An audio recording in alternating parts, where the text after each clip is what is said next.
Hello everyone. In this video we are going to study different branches of biology. Some of them are very common, but at the same time there are few which you might not be familiar with, right? So make sure you stick by the video till the end. Today we are going to discuss something very different जो कि किसी chapter से related नहीं है, but to just build up your basics of biology. It's crucial to get into stuff like this. Okay, even if you just randomly got into this video, so make sure you listen to it. Maybe it might enhance and improve your knowledge. So the first thing first, we will talk about human body. सबसे पहले तो देखो, I want to break down the word biology. I know you all know bio मतलब life. Logy means study. The study of life is biology. But there's more than that. There's more to the word biology. अब यहाँ पर there are different branches. जैसे आप इस तरीके से embryology, anatomy, ecology और बहुत सारे और, लेकिन मेनली बायो के डिविजन्स होते हैं. ठीक है, किस तरीके से हमारे पास एक होती है बॉटनी, हाँ, जिसको मैंने यहाँ पे मेंशन भी किया है. अब बॉटनी का एक और नाम है जिसे फाइटोलॉजी बोला जाता है. एक्चुअली तो वर्ड तो फाइटोलॉजी ही होगा, बट इसे बॉटनी भी बोलते हैं. फाइटो का मतलब होता है प्लांट एंड लॉजी का मतलब होता है study. So the study of plant is botany or phytology. It's the same thing. Clear? Then we have zoology. Zoo is related to animals, as you could see in this picture.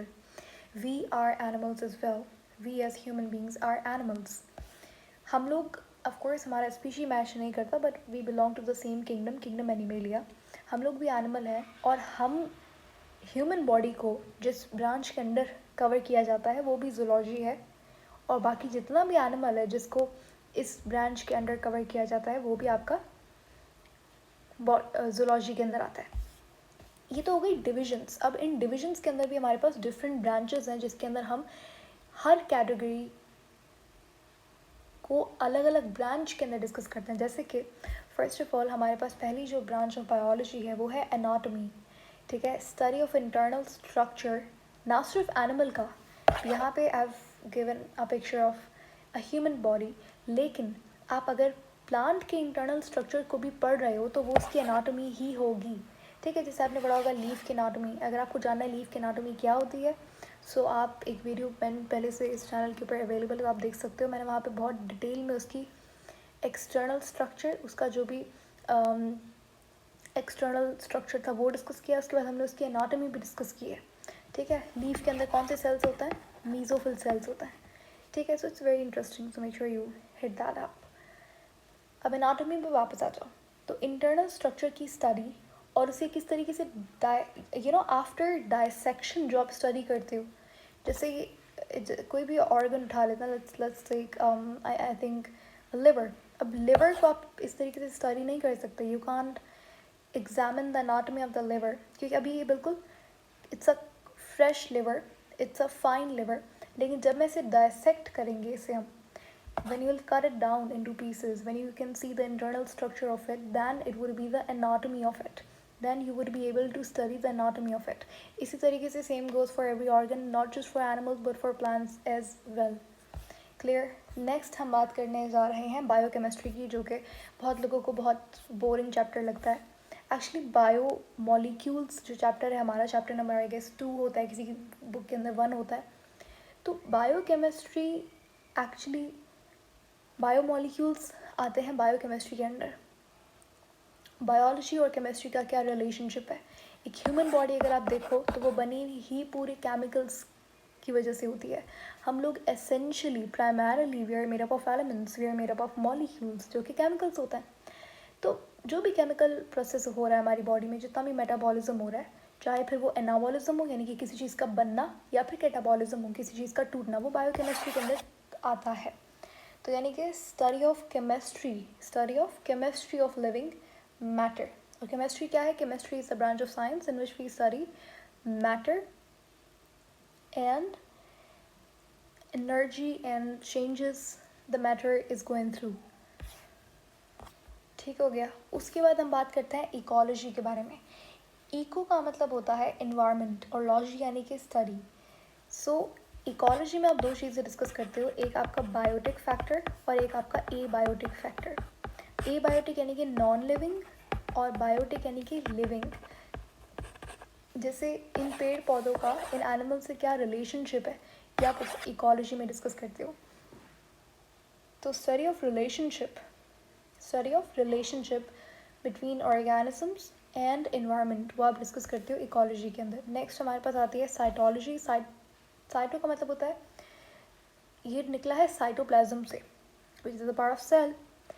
The study of cell, its function, structure, वो आप cover करते हो cytology के अंदर, ठीक है। उसके organelles के बारे में अगर आप पढ़ते हो वो भी साइटोलॉजी के अंदर ही आ जाता है। देन है हिस्टोलॉजी, जिसके अंदर आप टिश्यू के बारे में पढ़ते हो। ऐसा ही होता है ना, जब similar type of cells combine together, they aggregate together, they function simultaneously, तो उसे हम लोग टिश्यू कहते हैं। ग्रुप ऑफ सेल्स को टिश्यू बोला जाता है। तो टिश्यू की जो स्टडी होती है उसे हम हिस्टोलॉजी बोलते हैं,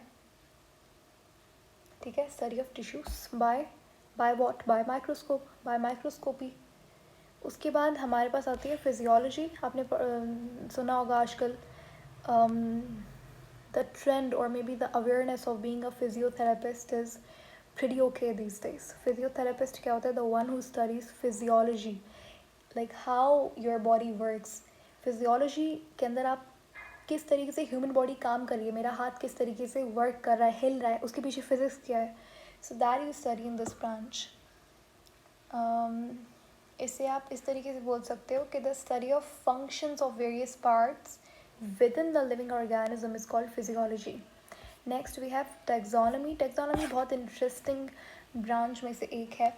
इसके अंदर आप बात करते हो किस तरीके से ऑर्गेनिजम्स को हमने क्लासीफाई किया है, यानी कि ऑर्गेनिज्म को जब आप ग्रुप में रख देते हो, अच्छा ये कैट फैमिली से बिलोंग करता है, एलिफेंट जो है वो मैमल है, तो ये हमने कुछ ना कुछ क्लास के अंदर डाल दिया। अब ये सारे के सारे सब में कॉमन फीचर क्या है, सब में, चलो ह्यूमन भी डाल दो इधर, इन सब में कॉमन फीचर ये कि भाई ये किंगडम एनिमेलिया से बिलोंग करता है, ठीक है। तो ये इनका नेम नॉमेनक्लेचर हो गया। तो ये सब कुछ आप कहाँ कवर करते हो? टेक्सोनॉमी के अंदर, ठीक है। So the study of classification of living organisms and their evolutionary relationships with other living organisms is called taxonomy. Taxonomy में आप ये भी देखते हो कि किस तरीके से ये लायन रिलेटेड है इस this lion is related to this tiger. ये भी आप चेक करते हो कि किस तरीके से एक ऑर्गेनिज्म से दूसरा इवॉल्व हुआ, ठीक है। वो भी टेक्सोनॉमी के अंडर आता है। एक आप टर्म से इंट्रोड्यूस हो गया आगे जाके, जिससे बोला जाता है phylogeny.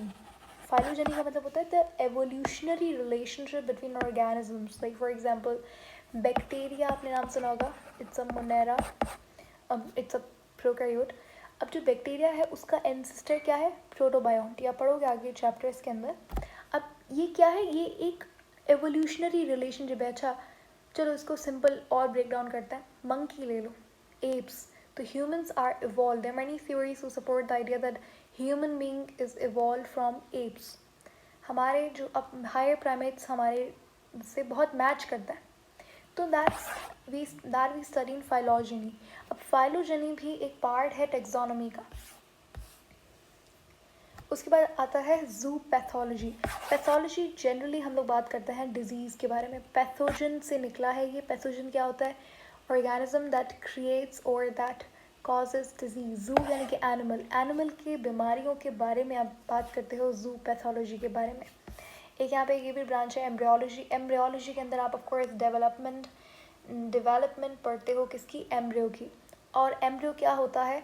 After 8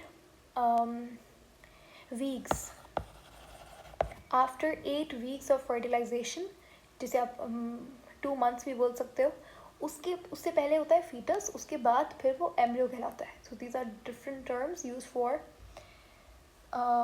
the fertilized egg, ठीक हो गया। तो ये हमारे पास कुछ इम्पोर्टेंट ब्रांचेस थी बायो की।